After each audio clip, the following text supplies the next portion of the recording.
On va commencer. Vous êtes les bienvenus. Bonsoir. Notre projet s'intitule provisoirement Nos pays entre l'histoire et l'avenir, un rêve sans limite. Vous allez comprendre pourquoi j'ai dit que c'est provisoire. Donc, pourquoi ce projet-là? Ce qu'on regarde, ce qu'on voit partout dans le monde, il y a que des problèmes, il y a que des guerres et tout. Donc, on va essayer de faire passer un message positif à nos enfants. Et dans ce cadre-là qu'intervient notre projet. Comment il va intervenir? On va essayer de répondre à ces questions-là. Comment sensibiliser nos élèves à devenir un citoyen actif? Comment peut-on connaître notre identité, notre histoire, à travers les activités, bien sûr, qu'on va réaliser? Comment orienter un élève à avoir une vie optimiste? Parce que c'est pas ça ce qu'on est en train de voir chez nos adultes, plutôt nos adolescents. Comment orienter les élèves à s'intéresser aux problèmes humanitaires? Et peut-être on va s'intéresser aux SDGs, les objectifs de développement durable. Comment agir pour un monde meilleur? Comment éduquer à la beauté, à apprécier, à valoriser les beautés artistiques naturelles de nos villes. Donc, à travers ces problématiques, on va viser des objectifs, parce que les objectifs vont pas être au hasard, ils vont dépendre du programme ou du curricula qu'on est en train d'enseigner, parce que le but de tout ce qu'on est en train de faire, c'est de l'intégrer dans nos cours, dans nos classes. Donc, c'est vrai qu'il y a des objectifs généraux, mais aussi on doit viser des objectifs éducatifs, des objectifs de nos classes, de nos matières. Donc, éduquer les élèves à la citoyenneté, améliorer la capacité de travailler ensemble, de travail de groupe, améliorer les compétences de communication. Et je veux dire, par 2 et 3, c'est les compétences du XXIe siècle. Parce qu'on est au XXIe siècle, et je pense que nos élèves doivent avoir ces compétences-là pour pouvoir être un citoyen du XXIe siècle. Développer la créativité et l'imagination, initier les objectifs de développement durable, c'est là ce que j'ai cité tout à l'heure, apprendre à rédiger un article, si vous êtes un enseignant de français ou bien d'anglais, on essaye d'appliquer ce projet-là dans les créations des essais, acquérir des bonnes utilisations d'Internet, les bons usages d'éthique et d'éthique, passer un message positif à nos élèves, car c'est eux les futurs créateurs de ce monde. Initiation à la programmation et à la robotique, ça c'est pour les enseignants d'informatique, parce qu'on est 2 apparemment dans ce projet, et pour ceux qui veulent aussi apprendre, je suis à votre disposition. À travers des activités que j'ai classées, moi et Maria, on a classé les activités en 4 phases. Phase de présentation, phase de l'historique, phase du présent et phase du futur. La phase 1, qui concerne les présentations, c'est une phase où tout projet doit absolument passer par cette phase-là. Je vais la détailler tout à l'heure dans une autre présentation qui précise exactement les différentes activités à faire.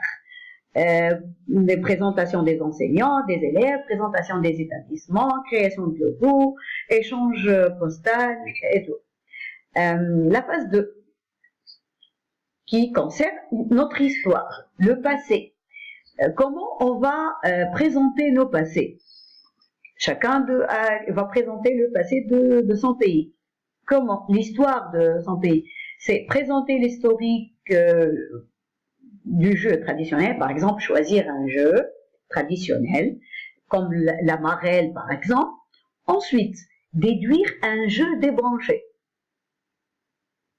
Un jeu débranché, ça veut dire un jeu qui peut expliquer une structure informatique ou bien logique, non pas informatique, je veux bien dire logique, avec un jeu qui sort de la traditionnelle. Donc, visite sur le terrain, par exemple un site archéologique ou un musée. On peut aussi inviter un historien, un journaliste, un parent qui a plusieurs informations sur notre petite ville là où on habite.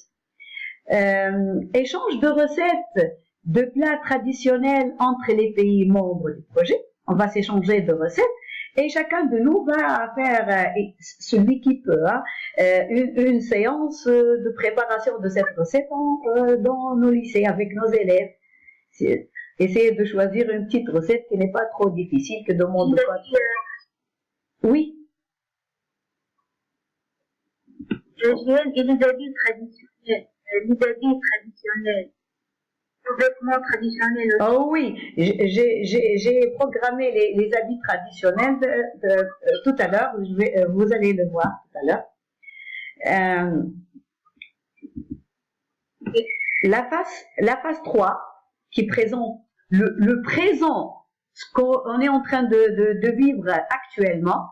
On a prévu une compétition photo des monuments historiques et naturels qui distinguent nos pays.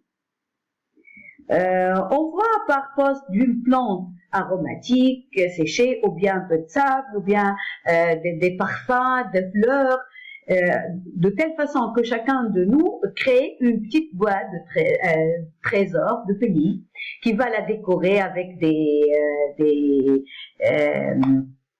drapeaux, etc. Donc chacun de nous va avoir un petit trésor qu'il a reçu des différents pays partenaires. On peut aussi créer, faire un caoutchouc. Je peux ajouter une chose? Oui, vas-y. Vas-y, Maria. Alors, je pensais pour la construction de cette boîte, on peut utiliser aussi les profs de maths qui fera construire la boîte aux élèves. Donc, c'est une intégration encore des maths dans nos projets. C'est-à-dire, ils vont prendre les mesures et on va acheter. Donc, je pensais à faire un socle tutoriel à un prof de maths et le mettre dans le projet. Ainsi, tout le monde peut aussi regarder comment on peut construire la boîte. C'est un solide en effet. C'est du matériel un sujet que les élèves font chez nous. Ils vont construire, par exemple, je vois dans les classes de maths, ils vont construire les petites boîtes, les pyramides, je sais pas, les solides, les cylindres, etc. Et donc, ils peuvent aussi construire eux-mêmes à l'aide de profs de maths qui peut suggérer et surtout projeter comment la réaliser. C'est encore une introduction d'une matière qu'on étudie dans notre projet. Donc, je pense qu'il fait aussi enrichir encore plus le projet. Oui, très bonne idée, Maria. À vous de l'ajouter tout à l'heure dans le document le document qu'on a partagé l'autre fois. Je vais le partager encore une fois. Donc, très bonne idée, et ça sera le STEAM, le STEAM là où on rassemble les sciences, les technologies, les maths et l'art. C'est bien. Un autre volet qui s'ouvre. J'étais où? Kahoot. Aussi, on peut faire des tests, des quiz avec le Kahoot. C'est une application que j'aime beaucoup, hein, et les élèves apprécient beaucoup ce Kahoot parce que c'est une compétition où il y a où tu peux voir le score de chacun, qui a gagné, etc. Chacun de nous peut préparer un Kahoot sur son pays. Par exemple, il doit préparer par exemple une vidéo ou bien une présentation de ce pays qu'il doit la mettre dans le TwinSpace. Ensuite, il va tester est-ce que les autres élèves des autres pays ont regardé la vidéo, ils ont bien regardé la vidéo en répondant à des questions que le partenaire a préparées.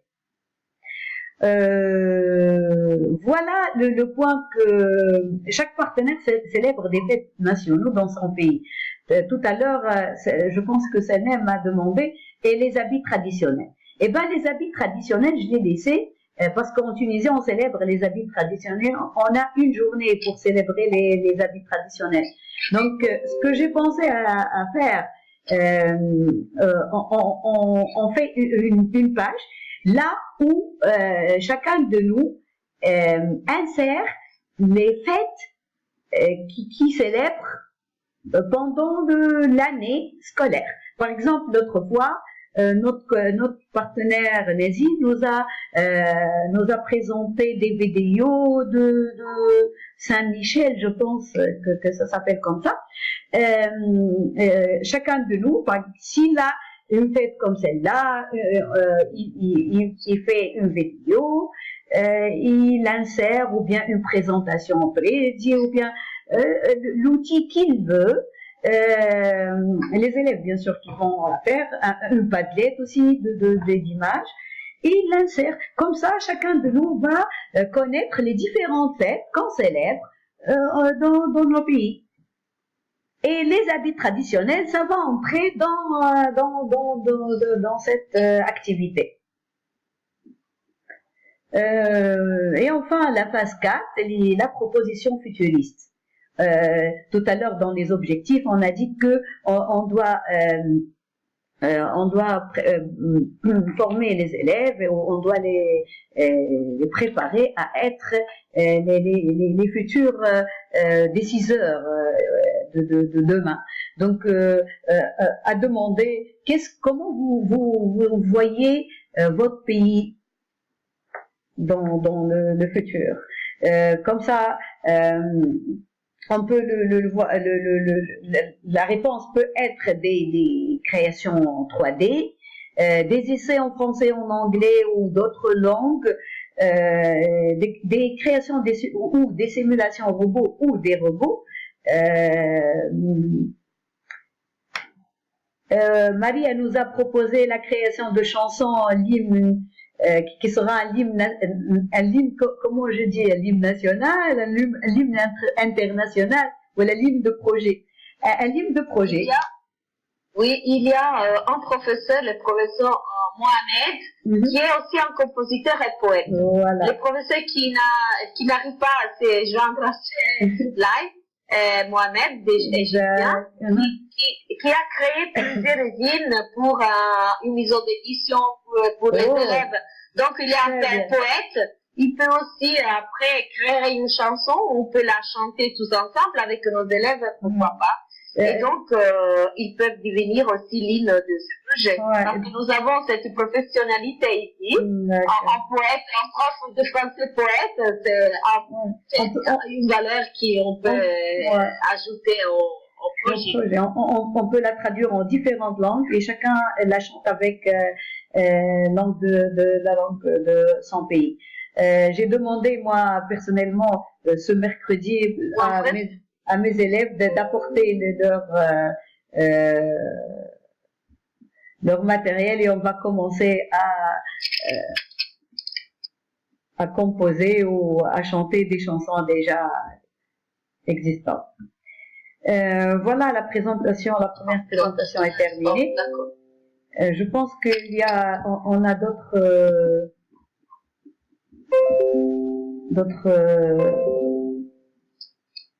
d'autres visites, voilà. Je vais arrêter le partage pour ajouter, pour activer